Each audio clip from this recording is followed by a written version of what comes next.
Hello guys, today we're going to make the best chocolate cupcakes. Here are the ingredients.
The wet mixture, start by adding in your egg, and this recipe requires that you use buttermilk.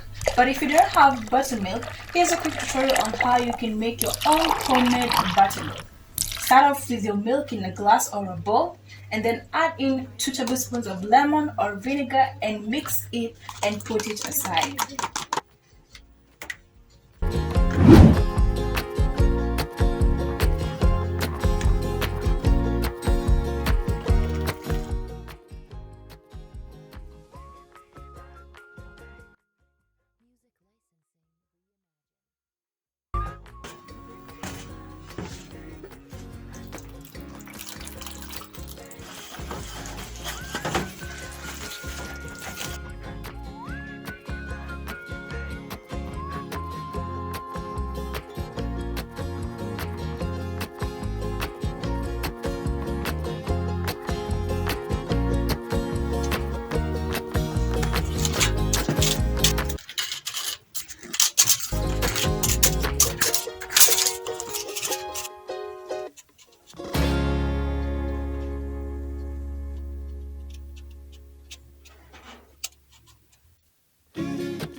If you enjoyed this video, make sure to give it a thumbs up and turn the notification bell so that you can get all of my recipe every month. Bye!